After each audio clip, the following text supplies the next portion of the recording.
Hi Gemini and Gemini Rising, this is your March 2017 forecast.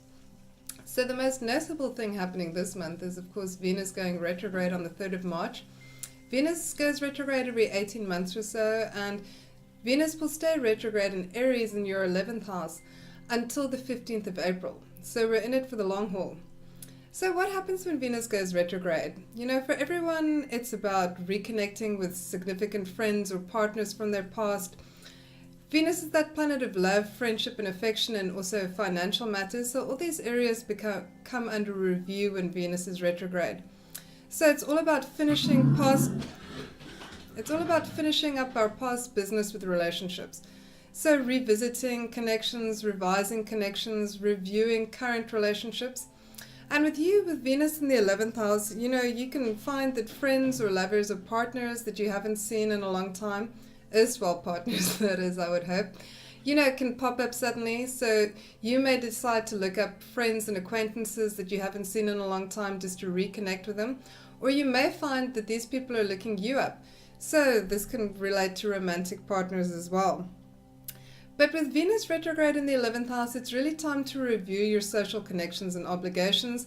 You know, this can also relate to group ties, so seeing what things are a good fit for you going forward. So some friendships you might decide to leave by the wayside, while you might decide to strengthen other ties or make new connections.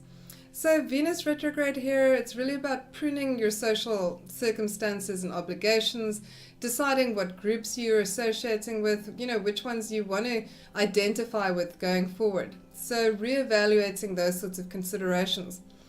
So let's look at where the other planets are this month. You've got the Sun in a very angular and prominent placement in your 10th house. So the 10th house is all about career and visibility and social standing. So this is a very public placement. So with the Sun in the 10th house, it's all about career recognition. It's also so you can get recognition for your accomplishments and competency on the job. For that reason, you also want to be more careful and conscientious at this time because mistakes can also be exposed. So, you know, a little bit more care and conscientiousness in terms of anything that's visible or public and relates to reputations or standing or professional matters. So with the Sun in the 10th house, there can also be more contact with authority figures and, as I said, recognition. So, but this is also a good time to make career changes. So, you know, just to reevaluate if you're still on track, if everything's going as you planned. And with Mercury in your 10th house until the 14th, this is a good time for learning new skills, especially skills that are going to benefit you on the job. So also for making professional plans. With Mercury in the 10th house, like I said, it's good for professional skills and things that will advance you professionally. But Mercury in the 10th is also very good for, you know, possibly speaking to authority figures about ways to get a raise or get a promotion or to advance within your career. So, you know, you can also find yourself a bit inundated by more procedural aspects during this time. You know, communications can come to the fore and be prioritized, such as advertising and, you know, business negotiations and discussions, but also routine paperwork. So you may find yourself a bit snowed under by these sorts of things. From the 20th of March, the Sun moves into your 11th house. So this sparks the beginning of a very social month for you. The 11th house is that house of friends, groups, hopes, dreams, and ideals and objectives. So it tends to be a very fun, social, future-orientated time. You know, you're leaning on your social networks for support, and also your social networks, friends, and group ties are helping you get further in terms of goals and objectives and ideals. So, you know, revising those. So you're more idealistic, more hopeful. It's also the house of money from business. So, you know, you can find money coming in from business.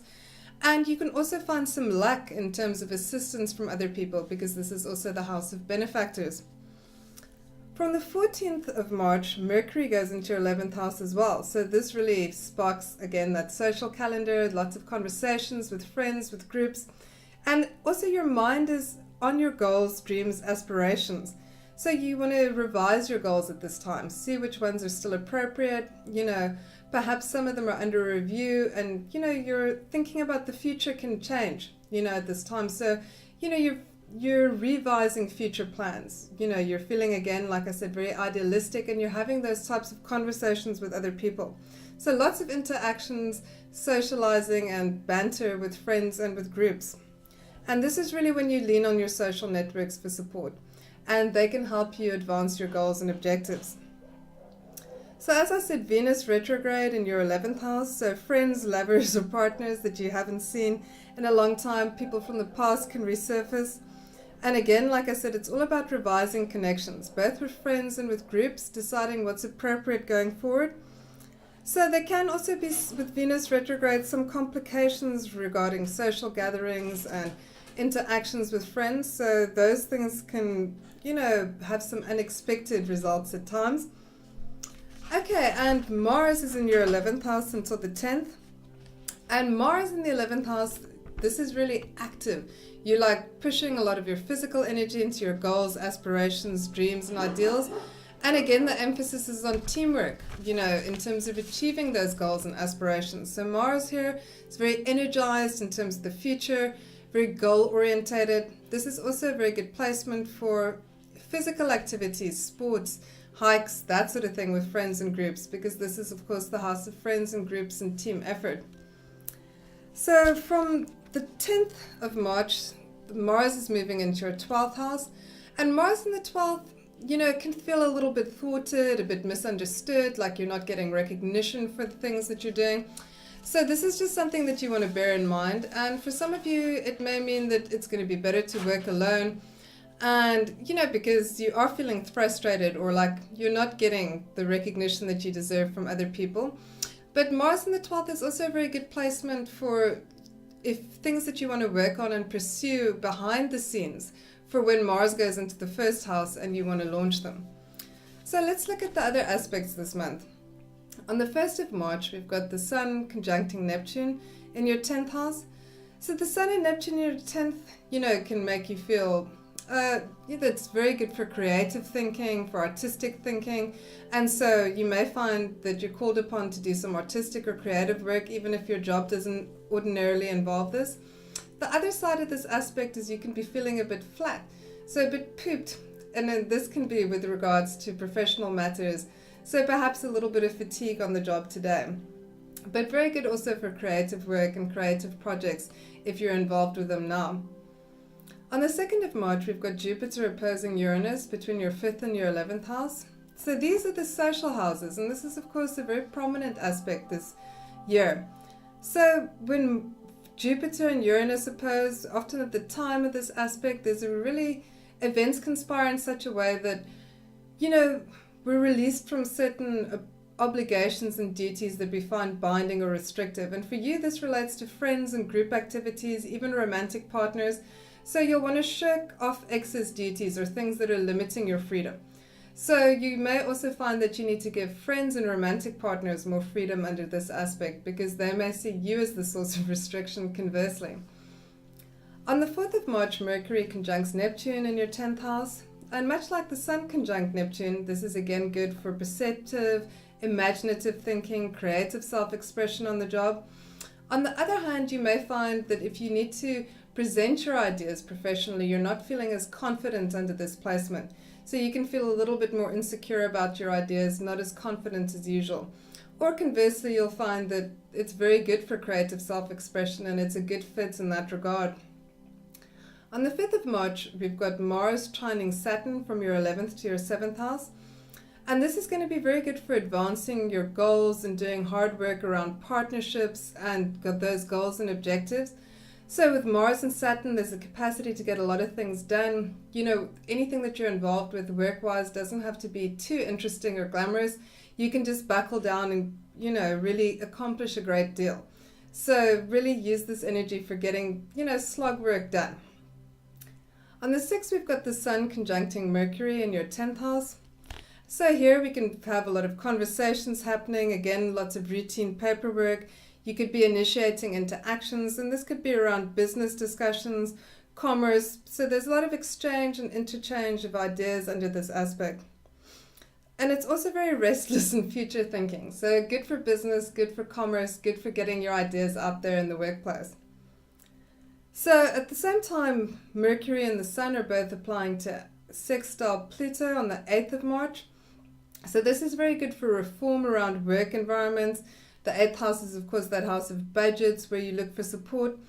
So Mercury and the Sun sextiling Pluto, you want to get to the bottom of things. It's very problem solving. So this can be good for organizing and reframing things. So perhaps for you, this is around budgets.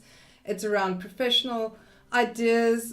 So, some creative thinking and getting to the bottom of things and problem solving under this aspect.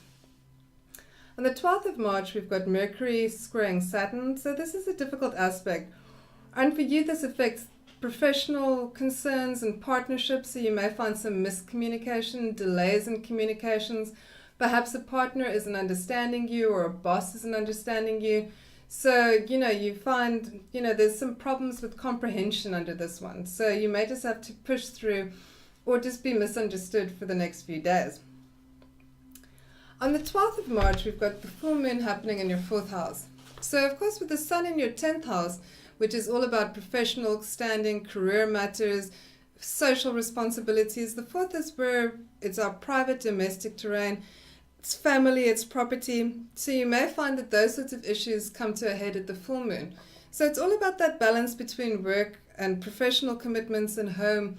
And of course your duty to yourself, your family and your loved ones. So those sorts of concerns may rear their head at this time and you may have to divert your energy into these avenues.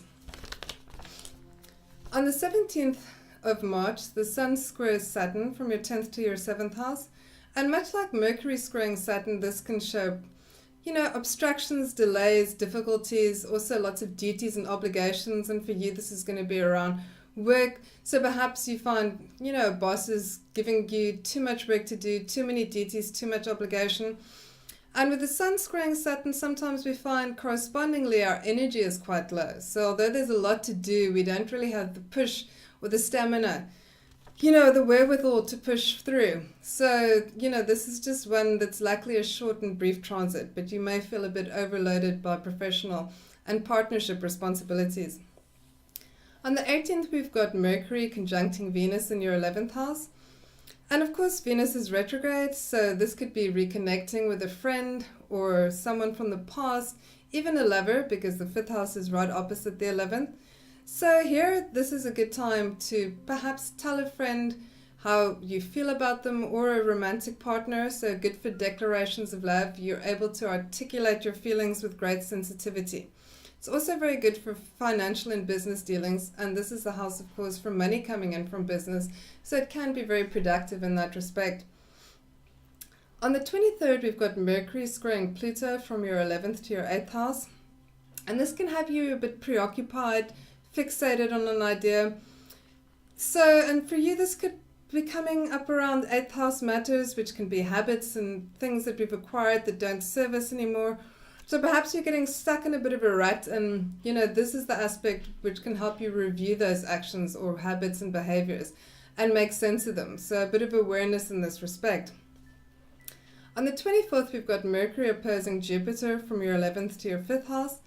So again, this is your social houses. So this aspect can generate a lot of optimism, good feeling around social contacts, around social contacts, friends, romantic partners. So here it's good for big picture thinking, for, seeing the sum of all the parts. And on the other hand, though, there is a bit of sloppiness with regards to attention to detail. On the 25th, the Sun conjuncts Venus in your 11th house. And the Sun in Venus is really, again, also very good for creative self-expression. It can make you seem very attractive to somebody else. So, this aspect can make you very attractive and charismatic and appealing to a partner or a friend or a lover. And so this is good for bringing in love interests. So you can reel them in at this time. So very good for connection and, for chemistry. So on the 26th, we've got Mercury conjuncting Uranus in your 11th house. And this can really be an exciting tempo, and for you this can be in around friendships and group associations, so doing something different, doing something new. In terms of your mind, it shows a lot of originality, cleverness, inventiveness. For some of you, you may find yourself a bit overwhelmed by social situations because this can show a lot of influx of stimulation. So perhaps you'll need a bit of grounding and a bit of a time out on the social agenda under this aspect. So the new moon on the 28th is in Aries in your 11th house, and we've got a lot of planets in Aries at this time. It's the Sun and the Moon, Venus, Mercury. There's a real lineup in Aries for you, and this is of course in that social house of networks, connections, group activities, income from business, goals. So this is all about goals and projects that you can use friends and social networks to assist you in. So goals and objectives being reframed, actively pursuing those things. So perhaps a very social calendar for you to achieve these goals and objectives, dreams and ideals. So group projects and support from friends also favored. So the month concludes with Jupiter squaring Pluto from your 5th to your 8th house.